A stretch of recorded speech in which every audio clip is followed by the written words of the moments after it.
I remember telling her, you really should not do this. You should not go meet with this guy. I don't think it's a good idea. But she may have really made a connection with him. I definitely think it's dangerous to put yourself in a position where you never know who you're gonna meet or what the boundaries are gonna be. She agreed to it, but once she got to California, her schedule was too busy, so it just didn't work out. They ended up not meeting, and that was devastating to him, and he couldn't handle that. And it starts this, vicious spiral. It's James Lindbergh, and this message is for Stacy Arthur. I want her to know that I'm in love with her. It's really at this gray line between healthy and unhealthy behavior. Some people just naturally can't stop these thoughts from coming.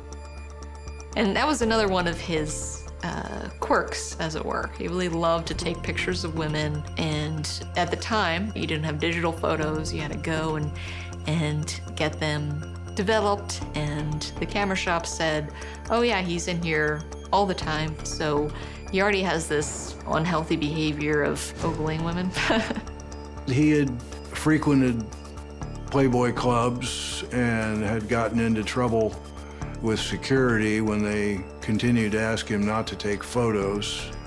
He disobeyed that, and one of the friends that frequented those places with him decided not to do that with him anymore because he was causing more trouble than that individual wanted to experience.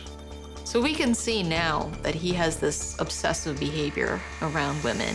He is constantly taking their pictures of women he doesn't know. He's calling the Playboy centerfold.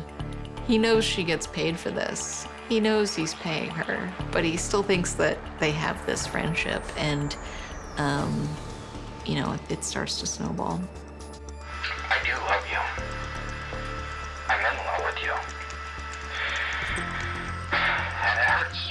I think Stacy started to realize that James Lindbergh may have had some unhealthy tendencies. I think every woman who's in a professional role, who has a public-facing persona, has had this problem.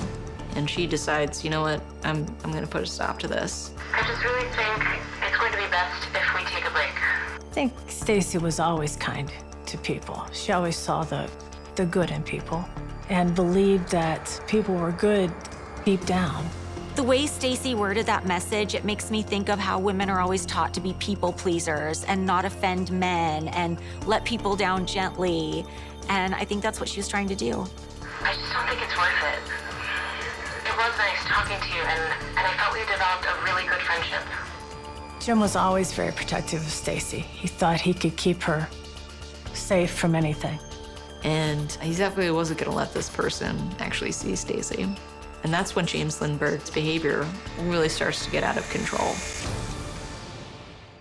Dealing with men could be very tricky as a playmate because you're taught to not hurt anybody's feelings and let people down easily, or say, why don't we take a break, rather than cut it off completely. You're definitely taught not to speak in absolutes. Women are taught their whole lives to be people pleasers, and I'm sure some of that extended to the playmate training as well. Thinking about it now, you have all these young girls on OnlyFans and Instagram, all these young, beautiful girls that they're doing this on their own and wanting to be, engaging with people, and you have to be so careful. Stacy was trying to set a boundary in a very polite way, and that was a big step because she probably did want to be the top earner and be, the hardest worker and the best at what she did, but she was still setting that boundary. I believe that message probably made James Lindbergh feel even more desperate. That may have sparked his impulse to travel from his home over to where Stacy Arthur might be. You have to keep in mind, in 1991, we didn't even have stalking as a crime nationally. So, you would not be on high alert for this. I've had people, come to my home, or somehow they get into the gated community and they're like banging on the door, like screaming my name and stuff, and it can feel really, really scary.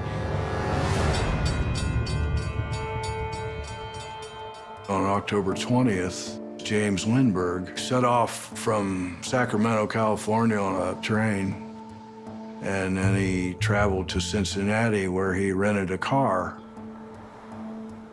and drove to Bellefontaine, Ohio. And he checked into a local motel. It appeared he went looking for Stacy.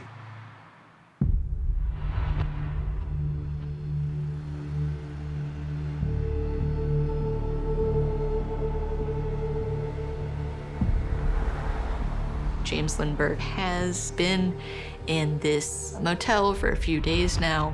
He's come this far, he's been frustrated. This is a guy who had traveled 2,000 miles to be there. On October 29th, he went to a local gift shop and he bought Stacy gifts, and he went downtown looking for Stacy, but ran into Jim, her husband, and decided to give him that gift and ask him to give it to Stacy. Lindbergh also wanted to photograph Stacy and get her autograph. Lindbergh is very set on accessing Stacy Arthur, and James Arthur is essentially trying to swat a fly. He's like, get lost, buddy. And, things escalate from there.